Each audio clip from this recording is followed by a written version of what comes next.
എല്ലാവർക്കും നമസ്കാരം. നമ്മൾ ഒരുപാട് നാളായി ഒരു day in my life video ഒക്കെ ചെയ്തിട്ട് നമ്മൾ കഴിഞ്ഞ ദിവസം കമ്മ്യൂണിറ്റി ടാബിലൊരു പോസ്റ്റ് ഇട്ടിട്ടുണ്ടായിരുന്നു ഏതുതരം റെസിപ്പീസാണ് നിങ്ങൾക്ക് കാണാൻ താല്പര്യമുള്ളതെന്നുള്ളത്. അപ്പോൾ അതിൽ ഒരുപാട് പേര് റിക്വസ്റ്റ് ചെയ്തിട്ടുള്ള ഒന്നാണ് ഒരു ദിവസത്തെ കംപ്ലീറ്റ് ആയിട്ടുള്ളൊരു ബാലൻസ്ഡ് ഡയറ്റ് കാണിക്കുക എന്നുള്ളത്. അപ്പോൾ നമ്മൾ ഇന്ന് വന്നിരിക്കുന്നത് ഒരു ഞായറാഴ്ച ദിവസത്തെ രാവിലെ മുതൽ ഡിന്നർ വരെയുള്ള റെസിപ്പീസാണ് നമ്മൾ ഇന്ന് ഈ വ്ളോഗിൽ ഉൾപ്പെടുത്തിയിട്ടുള്ളത്.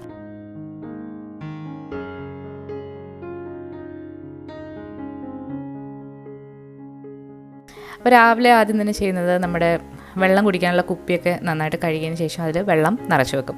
കുട്ടികൾക്കും നമുക്കും സെപ്പറേറ്റ് ആയിട്ട് 4 കുപ്പികളുണ്ട്. കുട്ടികളുടെ കുപ്പി 2 കളറിലാണുള്ളത്. അപ്പോൾ അവർക്ക് പെട്ടെന്ന് തന്നെ അത് അറിയാൻ പറ്റും. ദിവസം ഒരു 2.5 ലിറ്റർ വെള്ളമെങ്കിലും നമ്മൾ അഡൽട്ട്സ് കുടിക്കണം. കുട്ടികൾക്കാണെങ്കിൽ അതിനെക്കാട്ടിലും കുറച്ച് മതി. വെറും വയറ്റിൽ നമ്മളെപ്പോഴും ചൂടുവെള്ളം കുടിക്കുന്നത് വളരെ നല്ലതാണ്. അപ്പോൾ ചൂടുവെള്ളം ആക്കാനായിട്ട് വെച്ചിട്ടുണ്ട്. ഇന്ന് നമ്മൾ രാവിലെ ഉദ്ദേശിക്കുന്നത് പൂരിയും കിഴങ്ങറിയാണ്. കുട്ടികൾക്ക് പൂരി ഇടിയപ്പമൊക്കെ ഭയങ്കര ഇഷ്ടമാണ്. അപ്പം അവധി ദിവസങ്ങളിൽ ഞാൻ അതൊക്കെ ആയിരിക്കും ഉണ്ടാക്കുന്നത്.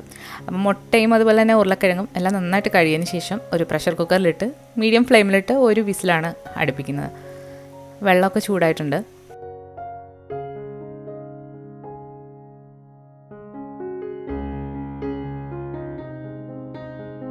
നമ്മൾ ജോലികൾ ചെയ്യുന്നതിൻ്റെ ഇടയ്ക്ക് തന്നെ വെള്ളം കുടിച്ച് തീർക്കുക, സിപ്പ് ചെയ്ത് കുടിക്കുക.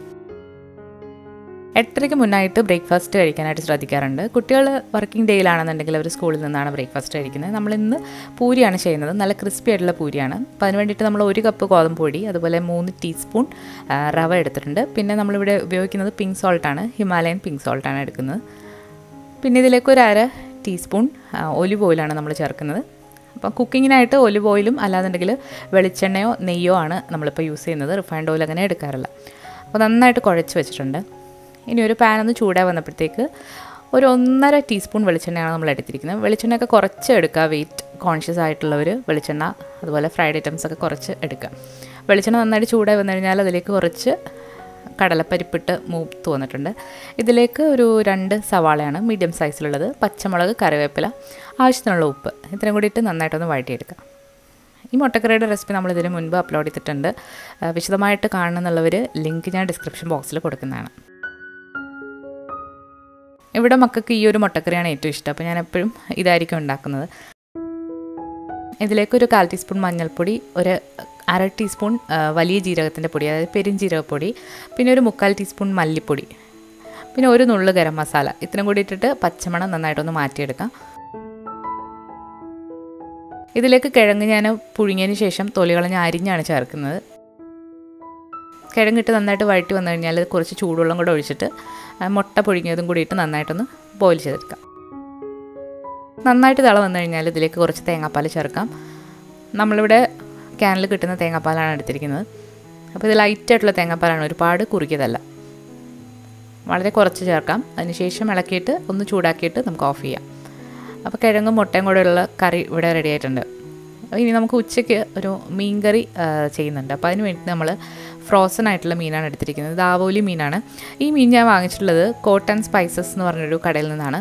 അപ്പോൾ അവിടെ നല്ല ഫ്രഷ് ആയിട്ടുള്ള മീൻ കിട്ടും. ഇത് ഫ്രഷ് മീൻ പോലെ തന്നെയാണ്, ഒരു ടേസ്റ്റ് വ്യത്യാസമില്ല, നല്ലതായിരുന്നു. അതിന് നമുക്ക് പൂരി ഉണ്ടാക്കാം. ഈ പൂരിയുടെ റെസിപ്പി നമ്മൾ അപ്ലോഡ് ചെയ്തിട്ടുള്ളതാണ്. ഇത് വളരെ പെർഫെക്റ്റായിട്ട് കിട്ടുന്നൊരു പൂരിയാണ്. അപ്പോൾ നമ്മളെപ്പോഴും പൂരി പരത്തുമ്പോൾ പൊടി ഉപയോഗിച്ചിട്ട് പരത്താതെ എണ്ണയിലാണ് പരത്തിയെടുക്കേണ്ടത്. അല്ലാന്നുണ്ടെങ്കിൽ ആ പൊടിയൊക്കെ നമ്മൾ ഫ്രൈ ചെയ്യുന്ന ഓയിൽ വീണിട്ടത് നമ്മുടെ ഹെൽത്തിന് അത്ര നല്ലതല്ല. കുട്ടികൾക്ക് വേണ്ടിയിട്ടാണ് നമ്മൾ പൂരി ഉണ്ടാക്കുന്നത്. നമ്മൾ ഫ്രൈ ചെയ്ത ഐറ്റംസ് ഇപ്പം കഴിവതും കഴിക്കാറില്ല. അതുപോലെ പൂരി ഇട്ടതിന് ശേഷം ജസ്റ്റ് ഒന്ന് പ്രസ് ചെയ്ത് കൊടുക്കുക. അതുപോലെ എപ്പോഴും ഇതിട്ട് ഇളക്കരുത്. ഇളക്കിയാൽ ഇത് പൊട്ടിപ്പോയിട്ട് എണ്ണ ഉള്ളിലേക്ക് കയറും. അപ്പോൾ ഇതുപോലെ ഒരു തവണ മാത്രം മറിച്ചിട്ടാൽ മതി. എപ്പോഴും അങ്ങോട്ടും ഇങ്ങോട്ടും മറിച്ചിടേണ്ട ആവശ്യമില്ല. വളരെ കുറച്ച് എണ്ണയിലാണ് നമ്മളിത് ഫ്രൈ ചെയ്ത് എടുക്കുന്നത്. അപ്പോൾ കുട്ടികൾക്ക് ബ്രേക്ക്ഫാസ്റ്റിന് പൂരിയും അതുപോലെ തന്നെ മുട്ടക്കറിയാണ് സെർവ് ചെയ്തത്. അപ്പോൾ ഇനി കുറച്ച് പൂരി ഒന്ന് എയർ ഫ്രയറിൽ ചെയ്ത് നോക്കാമെന്ന് കരുതിയിട്ട് നമ്മൾ എയർ ഫ്രയറൊക്കെ ഒന്ന് ബ്രഷ് ചെയ്തെടുക്കുകയാണ്. ഇതൊരു പരീക്ഷണമാണ്. എനിക്ക് യാതൊരു ഉറപ്പുമില്ല അത് നന്നാവുമെന്ന്. കാരണം നമ്മുടെ എയർ ഫ്രയർ വർക്ക് ചെയ്യുന്നത് അതിൻ്റെ ഉള്ളിലെ എയറിൻ്റെ പ്രഷർ അനുസരിച്ചാണ്. എയർ ചൂടായിട്ട് ആ എയറിലാണ് ഇത് ഫ്രൈ ആവുന്നത്. പക്ഷേ നമ്മളിപ്പോൾ സെറ്റ് ചെയ്ത് വെക്കുന്നുണ്ട്. ഒരു 180 ഡിഗ്രിയിലൊരു 3 മിനിറ്റ് ആയപ്പോൾ ഞാനൊന്ന് തുറന്ന് നോക്കിയപ്പോഴത്തേക്ക് ഈ പൂരിയൊക്കെ പറന്ന് 2 സൈഡിലേക്ക് മാറി കിടപ്പുണ്ടായിരുന്നു. അപ്പോൾ അത് ശരിയായില്ല. ഞാൻ യൂട്യൂബിലൊക്കെ കുറച്ച് റെസിപ്പീസ് കണ്ടിട്ടുണ്ട് പൂരി ഉണ്ടാക്കുന്നത്, പക്ഷേ അതിൻ്റെ വർക്കിംഗ് പ്രിൻസിപ്പിൾ എനിക്കറിയില്ല. എന്തായാലും ഇതിൽ പറ്റിയില്ല. അപ്പോൾ ബ്രേക്ക്ഫാസ്റ്റൊക്കെ കഴിഞ്ഞതിന് ശേഷം നമ്മൾ ഡിഷൊക്കെ ഒന്ന് കഴുകാനായിട്ട് മാറ്റി വെച്ചു. അത് കഴിഞ്ഞിട്ട് മീനിപ്പോൾ നോർമലായി വന്നിട്ടുണ്ട്, അപ്പോൾ അതൊന്ന് കട്ട് ചെയ്തെടുക്കുകയാണ്. ഇത് 2 എണ്ണം വാങ്ങിച്ചിട്ടുണ്ടായിരുന്നു. ആദ്യത്തേത് നമ്മൾ ഫ്രൈ ചെയ്തു, അപ്പം രണ്ടാമത്തൊന്ന് കറി വെക്കാമെന്ന് കരുതി. അപ്പോൾ മീനൊക്കെ കട്ട് ചെയ്തതിന് ശേഷം അപ്പോൾ തന്നെ നമ്മൾ വാഷ് ബേസിനൊക്കെ ഒന്ന് കഴുകി ഇടുകയാണെങ്കിൽ ഒട്ടും തന്നെ സ്മെല്ല് വരില്ല. നമ്മുടെ കൈയും അതുപോലെ തന്നെ ഹാൻഡ് വാഷ് വെച്ചിട്ട് നന്നായിട്ട് കഴുകുക. ഉപയോഗിച്ച നൈഫും അതുപോലെ തന്നെ കട്ടിംഗ് ബോർഡും ഒക്കെ കഴുകാം. ഇത് കഴുകിയതിന് ശേഷം ഞാൻ വീണ്ടും ഡിഷ് വാഷറിൽ വെക്കും, അപ്പോൾ ഒട്ടും തന്നെ സ്മെല്ല് ഉണ്ടാവില്ല. നമ്മൾ കുക്ക് ചെയ്യുന്നതിനോടൊപ്പം തന്നെ ക്ലീനും കൂടെ ചെയ്ത് പോകുകയാണെന്നുണ്ടെങ്കിൽ അവസാനമാകുമ്പോഴത്തേക്ക് കിച്ചൺ നല്ല നീറ്റായിട്ട് കിടക്കും. അപ്പോൾ നമ്മൾ ഇന്ന് മീൻ കറി തയ്യാറാക്കുന്നത് മീൻ പച്ചയ്ക്ക് അരച്ചിട്ടാണ് കറി വെക്കുന്നത്. ഇതെൻ്റെ അമ്മയുടെ ഒരു റെസിപ്പിയാണ്. അപ്പോൾ നമ്മളമ്മ ചെയ്യുന്ന പോലെയാണ് ചെയ്തിരിക്കുന്നത്. അപ്പോൾ ഇതിൻ്റെ റെസിപ്പി നമ്മൾ വിശദമായിട്ട് അപ്ലോഡ് ചെയ്തിട്ടുണ്ട്, കാണണം എന്നുള്ളൊരു കാണുക. നമ്മളിതിൽ അരച്ചിരിക്കുന്നത് മുളക് പൊടി, മഞ്ഞൾപ്പൊടി, മല്ലിപ്പൊടി, ഒരു നുള്ളു ഉലുവാപ്പൊടി, ചെറിയ ഉള്ളി, ഇത്രയാണ് അരച്ചിട്ടുള്ളത്. കുറച്ച് വെള്ളം കൂടെ ചേർത്തിട്ട്.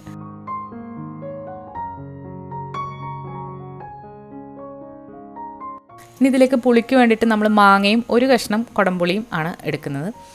മാങ്ങ പുളിക്ക് അനുസരിച്ചിട്ട് ചേർക്കാം. ഇത് ഫ്രോസൺ മാങ്ങയാണ്. ഇതോടൊപ്പം തന്നെ പച്ചമുളകും അതുപോലെ തന്നെ കുറച്ച് പച്ചക്കറിവേപ്പിലയും നമ്മൾ ഇട്ട് കൊടുക്കുന്നുണ്ട്.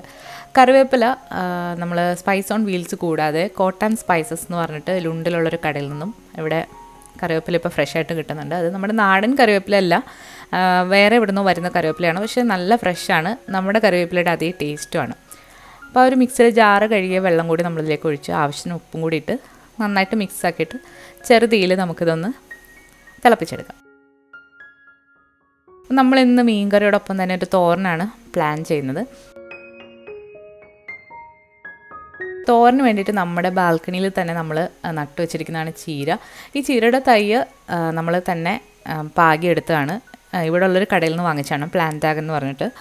അപ്പോൾ ഇത് കുറച്ച് നാളായിട്ട് ഇങ്ങനെ നിൽക്കുന്നു. അപ്പോൾ നമുക്കിത് പറിച്ചിട്ട് തോരൻ വെക്കാം. നമ്മൾ മുഴുവനായിട്ടും പറിച്ചു, ഒരു വലിയൊരു തോരന് വേണ്ടിയിട്ട് ഉണ്ടായിരുന്നു.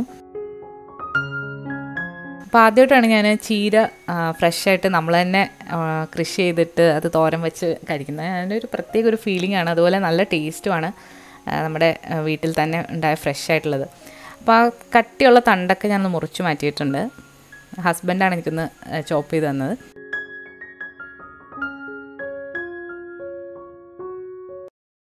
അപ്പോൾ ചീര തോരൻ്റെ റെസിപ്പി നമ്മൾ സെപ്പറേറ്റ് ആയിട്ട് ഒരു വീഡിയോയിൽ അപ്ലോഡ് ചെയ്യുന്നതാണ്. നമ്മളിതുവരെ ചുവന്ന ചീരയുടെ തോരൻ അപ്ലോഡ് ചെയ്തിട്ടില്ല. അപ്പോൾ അത് വരും ദിവസങ്ങളിൽ ഞാൻ അപ്ലോഡ് ചെയ്യുന്നതാണ്.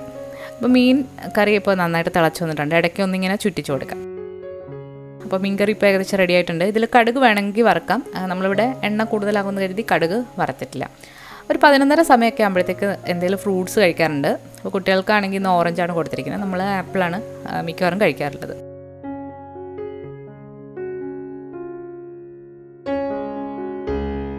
ഇനി നമുക്ക് ഉച്ചയ്ക്ക് ചോറിൻ്റെ കൂടെ കഴിക്കാനായിട്ടുള്ളൊരു സാലഡാണ് തയ്യാറാക്കുന്നത്. അപ്പോൾ അതിന് വേണ്ടിയിട്ട് നമ്മൾ ഒരു ക്യാരറ്റ് ഗ്രേറ്റ് ചെയ്തത്, ഒരു കുക്കുംബറിൻ്റെ ഒരു പകുതി, പിന്നെ ഇതുപോലെ ഒരു ലീഫിൻ്റെ മിക്സ് വാങ്ങിക്കാനായിട്ട് കിട്ടും. പല ടൈപ്പിലുള്ള ഇലകളാണ്. ഇതിലേക്ക് ഒരു 1/4 മുറി നാരങ്ങയുടെ നീര് ഒന്ന് പിഴിഞ്ഞ് ഒഴിക്കുകയാണ്. പിന്നെ ഇതിലേക്ക് ഒരു നുള്ളു ഉപ്പും, പിന്നെ എരിവിന് വേണമെങ്കിൽ പച്ചമുളക് എടുക്കാം, അല്ലാന്നുണ്ടെങ്കിൽ കുരുമുളക് ഇതുപോലെ ഒന്ന് ക്രഷ് ചെയ്തും എടുക്കാവുന്നതാണ്. അപ്പോൾ ഇത്ര ഇട്ടിട്ട് മിക്സ് ചെയ്ത് കഴിക്കാം. ഇനി ഇതിൽ നമ്മൾ എക്സ്ട്രാ ആയിട്ട് കുറച്ച് നട്ട്സൊക്കെ ചേർക്കുന്നുണ്ട്. അപ്പോൾ അതിന് വേണ്ടിയിട്ട് കുറച്ച് കറുത്ത എള്ള് എടുക്കുന്നുണ്ട്. കറുത്ത എള്ള് വളരെ നല്ലതാണ്, കുറച്ച് നമ്മൾ കഴിക്കണം. അതുപോലെ തന്നെ നമ്മൾ എടുത്തിരിക്കുന്ന സൺഫ്ലവർ സീഡ്സ് ആണ്. അതുപോലെ കുറച്ച് മത്തങ്ങയുടെ അരി, ഇതൊക്കെ നമ്മൾ പാക്കറ്റിൽ വാങ്ങിക്കാനായിട്ട് കിട്ടും. വളരെ നല്ലതാണ് കഴിക്കുന്നത്. ഒരു നേരമെങ്കിലും നമ്മൾ സാലഡിൻ്റെ കൂടെ ഇത് കഴിക്കുകയാണെങ്കിൽ വളരെ നല്ലതാണ്. ഇനി നമ്മൾ ഈ സാലഡിലേക്ക് കുറച്ച് സ്പ്രൗട്ട്സ് കൂടി ചേർക്കുന്നുണ്ട്. സ്പ്രൗട്ട്സ് വളരെ ചെറിയ സ്പ്രൗട്ട്സ് ആണ്. അപ്പോൾ ഇതൊരു മൈക്രോ ഗ്രീൻ പോലെ ആണ്, അതിലൊരു ലീഫും വന്നിട്ടുണ്ട്.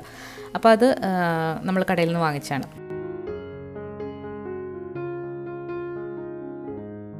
അപ്പോൾ ഇതാണ് നമ്മുടെ ലഞ്ച് പ്ലേറ്റ്. 1 മണി സമയമാകുമ്പോഴത്തേക്ക് ലഞ്ച് കഴിക്കും. അതിൽ വന്നിട്ട് കുറച്ച് ചോറ്, കൂടുതൽ സാലഡ്, അതുപോലെ തോരൻ, പിന്നെ പ്രോട്ടീന് വേണ്ടിയിട്ട് നമ്മൾ മീൻ അല്ലാന്നുണ്ടെങ്കിൽ പയറുവർഗ്ഗം, അല്ലാന്നുണ്ടെങ്കിൽ ചിക്കൻ എടുക്കാം. അപ്പോൾ ലഞ്ചൊക്കെ കഴിഞ്ഞിട്ട് നമ്മൾ അടുത്ത ദിവസത്തേക്ക് വേണ്ടിയിട്ടുള്ള ദോശയ്ക്ക് വേണ്ടിയിട്ട് മില്ലറ്റും പച്ചരിയും ഉഴുന്നും കൂടിയിട്ടുള്ള ദോശയാണ്. അപ്പോൾ അത് കുതിർക്കാനായിട്ട് വെച്ചു.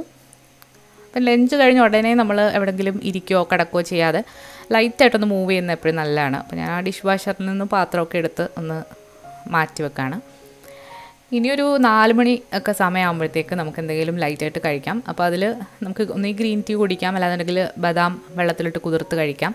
അപ്പോൾ നമ്മൾ ഇന്ന് കഴിക്കുന്നത് വാൾനട്ടും അതുപോലെ തന്നെ ഡേറ്റ്സുമാണ്. അപ്പോൾ അത് കഴിയുമ്പോഴാണ് ഞാൻ വർക്കൗട്ട് ചെയ്യുന്നത്. വർക്കൗട്ട് ഡെയിലി അങ്ങനെ ചെയ്യാൻ പറ്റാറില്ല, ചിലപ്പോൾ ഇടയ്ക്ക് ബ്രേക്ക് എടുക്കാറുണ്ട്. അപ്പോൾ അത് നമ്മളെന്തെങ്കിലും ചെയ്തിട്ട് ബോഡി പെയിനൊക്കെ വരുമ്പോഴാണ് ഞാൻ ഒന്ന് റെസ്റ്റ് എടുക്കും. അപ്പം നിർബന്ധമായിട്ട് ഇതിൽ മിനിമം 1/2 മണിക്കൂറെങ്കിലും നടക്കും. അത് കഴിഞ്ഞിട്ട് എന്തെങ്കിലും എക്സസൈസും കൂടി ചെയ്യും. അപ്പം വർക്കൗട്ടൊക്കെ കഴിഞ്ഞ് ഫ്രഷായി വന്നു കഴിഞ്ഞാൽ ഡിന്നർ ഉണ്ടാക്കാനുള്ള സമയമാണ്. രാത്രി 8:30-ക്ക് മുന്നായിട്ട് ഡിന്നർ കഴിക്കാനായിട്ട് ശ്രദ്ധിക്കാറുണ്ട്. അപ്പോൾ അതിന് വേണ്ടിയിട്ട് നമ്മളിന്ന് ഓട്സും അതുപോലെ തന്നെ കിൻവ അല്ലെങ്കിൽ കിനോവ എന്ന് പറയുന്ന കിനോവയും വെച്ചിട്ടാണ് നമ്മൾ പുട്ടാണ് ഉണ്ടാക്കുന്നത്. അപ്പോൾ ഓട്സ് 1 കപ്പ് എടുത്ത് നന്നായിട്ടൊന്ന് റോസ്റ്റ് ചെയ്തതിന് ശേഷം മിക്സിയുടെ ചെറിയ ജാറിലിട്ടൊന്ന് പൊടിച്ചെടുക്കുക. കിനോവയ്ക്ക് പകരം നിങ്ങൾക്ക് റാഗിപ്പൊടി, ഗോതമ്പ് പൊടിയൊക്കെ എടുക്കാം. ഗോതമ്പ് നമ്മളെപ്പോഴും കഴിക്കുന്നത് അത്ര നല്ലതല്ല, ഒരു നേരം ഗോതമ്പ് കഴിച്ചാൽ മതി. അപ്പോൾ നമ്മളിതിലേക്ക് കുറച്ച് കിനോവ പൊടി ഇട്ട് കൊടുക്കുന്നുണ്ട്. ഇത് പാക്കറ്റിൽ വാങ്ങിക്കാൻ കിട്ടിയതാണ്. ഇതല്ലാന്നുണ്ടെങ്കിൽ കിനോവ മിക്സിലിട്ടൊന്ന് പൊടിച്ചെടുത്താലും മതി. ഇതിലേക്ക് കുറച്ച് ഉപ്പും കുറച്ച് വെള്ളം കൂടെ ഒഴിച്ചിട്ട് നന്നായിട്ട് പുട്ടിന് നനയ്ക്കുന്ന പോലെ ഒന്ന് നനച്ചെടുക്കാം. നല്ല ടേസ്റ്റാണ് ഈ പുട്ടിന്. നമ്മൾ അരിപ്പൊടി ഒക്കെ വെച്ചിട്ട് ചെയ്യുന്നതിനെക്കാട്ടിൽ നല്ല ടേസ്റ്റാണ് ഇങ്ങനെ പുട്ടുണ്ടാക്കുകയാണെങ്കിൽ. അപ്പോൾ നമ്മൾ ഒന്ന് നനച്ചതിന് ശേഷം മിക്സിയുടെ ചെറിയ ജാറിലിട്ടൊന്ന് പൾസ് ചെയ്തെടുക്കണം. അരയ്ക്കുമല്ല, ഇടത്തോട്ട് തിരിച്ചിട്ടൊന്ന് പൾസ് ചെയ്തിട്ടാണ് എടുക്കേണ്ടത്. അപ്പോൾ ഇതുപോലെ പൾസ് ചെയ്തെടുക്കുകയാണെങ്കിൽ ഇത് നല്ല ടേസ്റ്റാണ് കഴിക്കാനായിട്ട്, അതുപോലെ നല്ലൊരു സോഫ്റ്റായിട്ട് കിട്ടുകയും ചെയ്യും. അപ്പോൾ ഇതുപോലെ നമ്മൾ പൾസ് ചെയ്തെടുത്തിട്ടുണ്ട്. ഇനി ഇതിലേക്ക് നമ്മൾ ഒരു ബീട്രൂട്ട്, ചെറിയൊരു ബീട്രൂട്ടാണ്, തൊലി കളഞ്ഞതിന് ശേഷം ഒന്ന് ഗ്രേറ്റ് ചെയ്തിട്ട് ഇതിലേക്ക് ചേർക്കാം. ബീട്രൂട്ടോ ക്യാരറ്റോ സുക്കീനിയോ ഇഷ്ടമുള്ള പച്ചക്കറികൾ ഏത് വേണമെങ്കിലും നിങ്ങൾക്ക് ഇതിലേക്ക് ചേർക്കാം. കുട്ടികൾക്കൊക്കെ പച്ചക്കറി കഴിക്കാൻ മടിയുള്ളവർക്ക് ഇങ്ങനെ ചെയ്ത് കൊടുക്കുകയാണെങ്കിൽ അവർക്ക് നല്ല ഇഷ്ടമാവും. അതുപോലെ ഇത് ഒരുപാട് ഇങ്ങോട്ട് മിക്സ് ചെയ്തത് ലൈറ്റായിട്ടൊന്ന് മിക്സ് ചെയ്യുക. ഒരുപാട് മിക്സ് ചെയ്താൽ അത് കുഴഞ്ഞു പോകും. അപ്പോൾ നമ്മൾ പുട്ടുകുറ്റിയിലാക്കിയിട്ട് ആവിയേറ്റെടുക്കാം. ഇപ്പം രാത്രിയിൽ നമ്മളിതുപോലെ പുട്ടുണ്ടാക്കാറുണ്ട്, പിന്നെ അല്ലാതെ കിച്ചടി ഉണ്ടാക്കാറുണ്ട്. അപ്പോൾ കൂടുതൽ റെസിപ്പീസൊക്കെ നിങ്ങൾക്ക് കാണാൻ താല്പര്യമുണ്ടെങ്കിൽ വീഡിയോയുടെ താഴെ കമൻറ്റ് ചെയ്യുക. നമ്മൾ വരും ദിവസങ്ങളിൽ അപ്ലോഡ് ചെയ്യുന്നതാണ്. അപ്പോൾ പുട്ട് ഇവിടെ റെഡി ആയിട്ടുണ്ട്. നല്ല ടേസ്റ്റി ആയിട്ടുള്ള പുട്ടാണ്. പുട്ട് നമ്മൾ കഴിക്കുന്നത് രാവിലെ ഉണ്ടാക്കിയ കറികളോടൊപ്പം തന്നെയാണ്, അതായത് മീൻകറിയും തോരനും കൂട്ടിയാണ് കഴിക്കുന്നത്. സാലഡ് ഞാൻ ഇന്ന് വൈകിട്ട് എടുത്തില്ല, എനിക്ക് ചെറിയൊരു ത്രോട്ട് പെയിനൊക്കെ ഉണ്ടായിരുന്നു. അപ്പോൾ അതുകൊണ്ട് സാലഡ് എടുത്തില്ല.